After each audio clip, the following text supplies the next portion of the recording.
त्यांचं पाठबळ आहे का? माझं मस्कर मॅडमना भेटण्याचा जो प्रयत्न झाला 19 मेला, त्या काही भेटल्या नाही, रजेवर होत्या. आणि त्यांचे पती जे होते म्हैसकर साहेब ते पण रजेवर होते.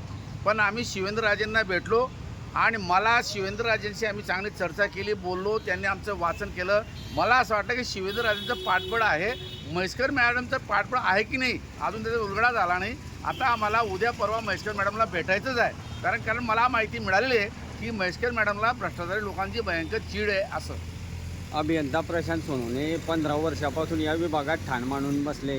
कुठलीही त्यांच्यावर कारवाई होत नाही.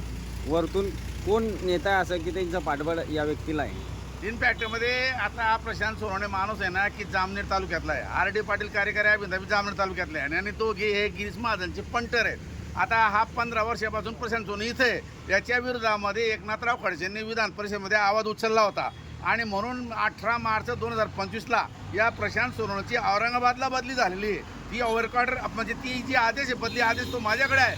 पण आता समजा त्या मार्चपासून आज जून 26पर्यंत जवळजवळ 14 महिने झाले तरी याला रिलीव्ह केलेलं नाही. आणि त्या ऑर्डरमध्ये लिहिले स्पष्ट याला ताबडतोब रिलीव्ह करण्यात यावे असं म्हणून, आणि तरी करत नाही. याचा अर्थ मला असं वाटतं की गिरीश महाजनचा याच्यावर वरदस्त असला पाहिजे आणि गिरीश महाजनचं या आपले मुख्यमंत्री देवेंद्र फडणवीस सांगून याला इथं प्रोटेक्ट केलेलं आहे. त्याचं कारण प्रशांत सोनवणे म्हणजे अंडे देणारी कोंबडी आहे. खूप मोठा भ्रष्टाचार करतो हा माणूस. आणि हा माणूस गिरीश महाजन म्हणा किंवा शिवेंद्रराजे म्हणा किंवा देवेंद्र फडणवीस यांना खूप मोठा पैसा पुरवतो. पण त्याचे परिणाम आपल्याला भोगावे लागतात. आपल्या जळगाव शहरात आणि जळगाव जिल्ह्याचे रस्ते कंडेम बनतात आणि म्हणून मला चीड आहे. तर याचा गळा काढ हा गिरीश महाजन आहे. जिल्ह्यामध्ये अशी पण चर्चा आहे की प्रशांत सोनवणे नाशिकला कुंभमेळा होत आहे, त्या ठिकाणी ते बदली करण्याचा प्रयत्न चालू आहे. बरोबर. जर नाशिकला एवढा करोडो रुपयाचा फ्रॉड त्या लोकांना करायचा आहे 34-35 हजार कोटीचा, तर त्या ठिकाणी याची बदली करायची. म्हणजे काय होईल, याला मस्तपैकी पैसे काढता येतात.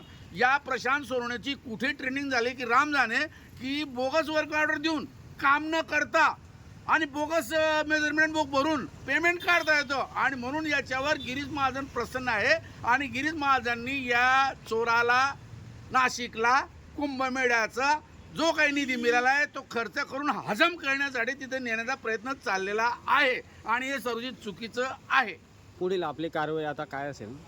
आता माझं असं म्हणणं आहे, एकदा मला या बांधकामाविषयी चीड होतीच, पण आता हा योगेश आयरे नावाचा जो लाचखोर माणूस सापडला त्या निमित्ताने आता आमची एंट्री त्या बांधकाम खात्याच्या कार्यालयात झालेली आहे.